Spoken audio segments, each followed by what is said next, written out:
Good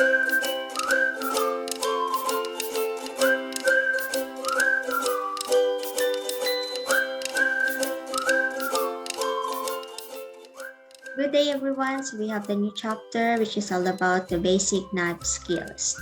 The learning objective is to discuss the proper handling of knives, illustrate the knife anatomy, and to demonstrate the different cutting techniques and to discuss the different types of knives.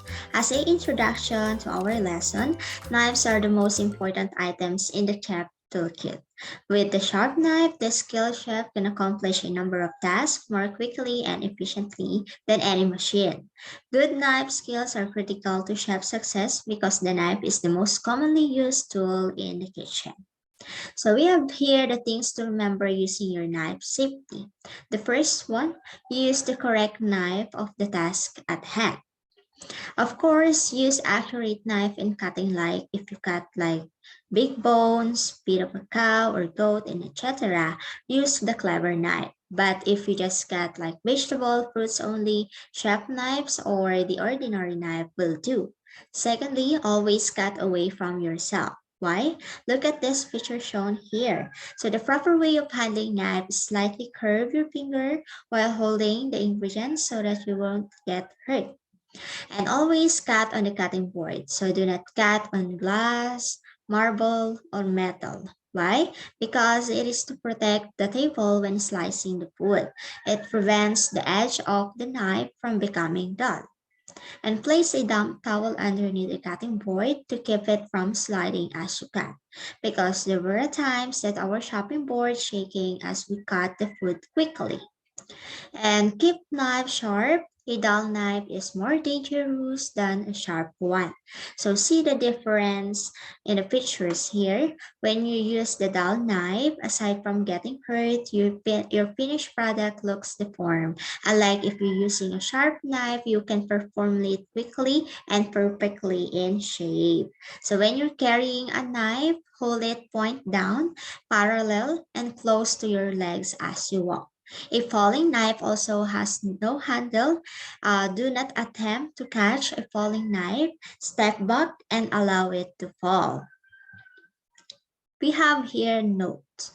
A sharpening stone called a whetstone is used to put an edge on the dull knife blade, and it still does not sharpen the knife. It is used to hone or strengthen the blade immediately after and between sharpening.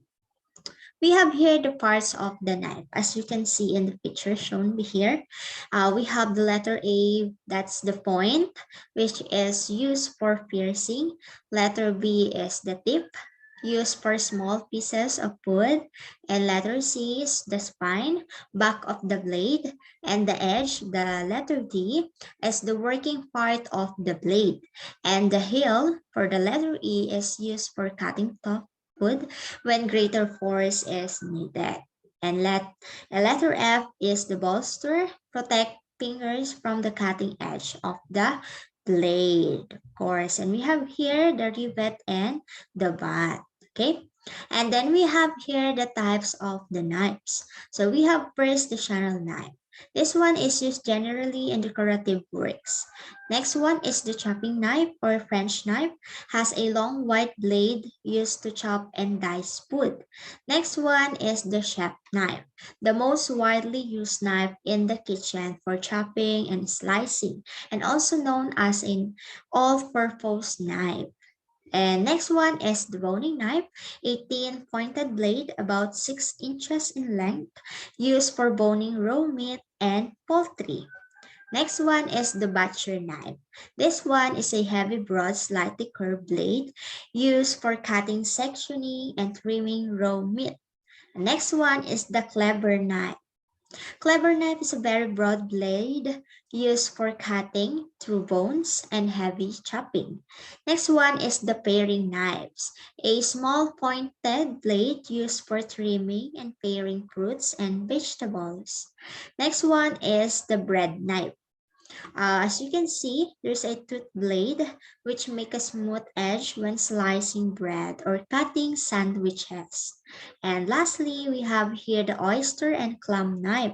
This one is short, rigid blade used to open oyster and clam shell. And next one, we have the Japanese knives. Numerous specialized knives used in Japanese cooking are popular additions to a chef's toolkits. We have three. They call it Yusuba knife, Yanagiba sashimi knife, and the Deba knife. When we say Yusuba knife has a rectangular blade and it's used to cut thin vegetable garnishes, while the Yanagiba sashimi knife has a thin 8 to 14 inches long, straight blade traditionally used to cut translucent slices of raw fish fillet. And last one is the Deba knife. Has a wide, sturdy 5 to 7 inches long wedge-shaped blade used for butchering and boning fish. And that's all concludes in our lessons for today. Thank you so much. For more ICCT College's video updates, please subscribe and click the notification button.